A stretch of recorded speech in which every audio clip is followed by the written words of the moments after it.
space are not containers of beings, but emergent dimensions of the event of being itself. Time-space is the field in which being plays itself into beings, sheltering itself in their appearance. Time-space is the field in which being plays itself into beings, sheltering itself in their appearance. Dasein is the projection of this field, the opening in which time and space co-arise as a unified event. The world is not given as structure, but as a dynamic play of attraction and withdrawal within this field. Technology is the historical mode in which being withdraws into total availability, rendering all beings as resources. In the condition, the human becomes standing reserve, absorbed into the system it believes it controls. The dominance of technology signals not power, but the abandonment of being and the loss of grounding. The response to this condition is not resistance through force, but retreat into stillness where another beginning may emerge. The response to this condition is not resistance through force, but retreat into stillness where another beginning may emerge. Thinking is not representation, but participation in the event of being. It is a hearing before it is a speaking. Language is not a tool, but the site where being comes into presence through saying.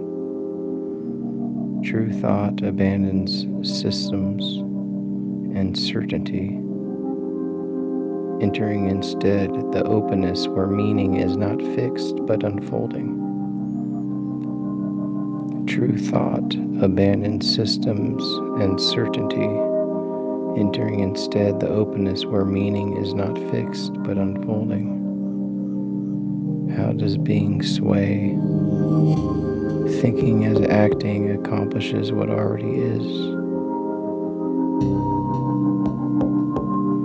Thinking as acting accomplishes what already is. The echo resounds from the refusal of being. Being sways not as a static presence, but as an announcing, the event in which beings and thinking are mutually appropriated into their belonging. Disannouncing is not the negation of announcing, but its shadowed mode, wherein being withholds its granting and allows being to appear as if self-grounded. The history of metaphysics is the progressive dominance of disannouncing, where beings are taken as primary and being recedes into oblivion. Every appearance of beings already presupposes announcing, even when it manifests as its own refusal. Thinking in its essential form is not representation or production, but acting, the unfolding of what already is into its own most fullness. This acting does not belong to causality. It does not produce effect, but discloses what being proffers.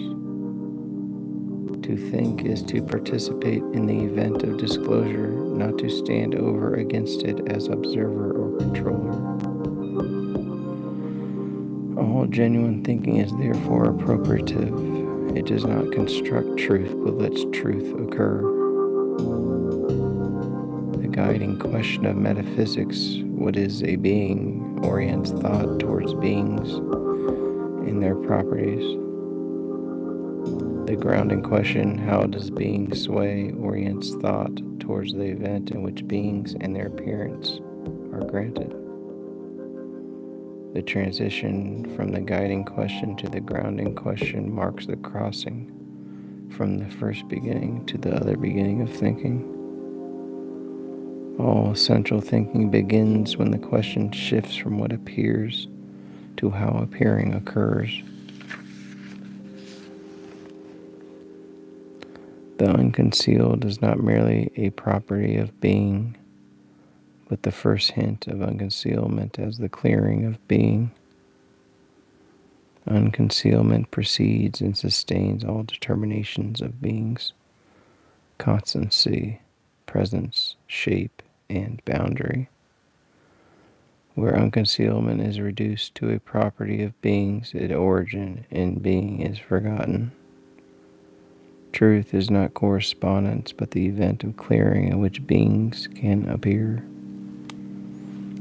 Being requires Dasein as the site in which unconcealment occurs. Without Dasein, no clearing of beings takes place. Dasein is not an independent subject, but that which is ennowned and allotted to being. To exist is to be claimed by being and to participate in its need for disclosure. The human is not master of beings, but the site of their appearing. The grounding attunement of thinking is the reservedness, a holding back that preserves openness to being's sway.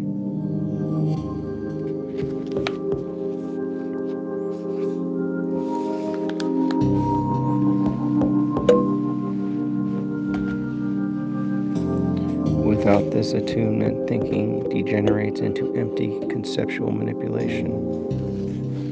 Reservedness is not passivity, but disciplined receptivity to what withdraws. All authentic thinking proceeds not by force, but by attunement. Thinking does not follow predetermined methods, but opens a path. The way is made in the act of thinking itself. The territory of being is not mapped in advance, but comes into presence through traversal. Method in the modern sense dominates its object. Way-making thinking submits to the hint of being. The rigor of thinking lies not in control, but in fidelity to the unfolding path. Language is not a tool, but the event of announcing through which being comes into saying. Saying does not describe or explain, but gathers being into a first sounding. Saying does not describe or explain, but gathers being into a first sounding. Assertion objectifies, saying participates. True language is not about being, it is the occurrence of being. Thinking of being does not form a system, but a jointure, a gathering of parts that resonate through sameness rather than logical sequence.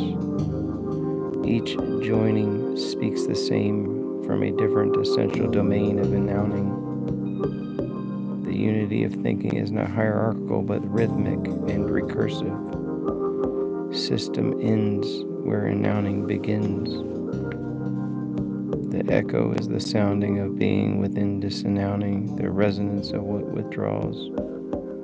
Being refuses announcement when thinking remains bound to beings alone.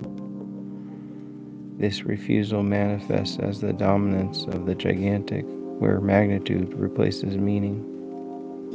The history of modernity is the amplification of this refusal. Beings proliferate while being remains unheard. The echo calls thinking back from domination to attunement, from calculation to listening.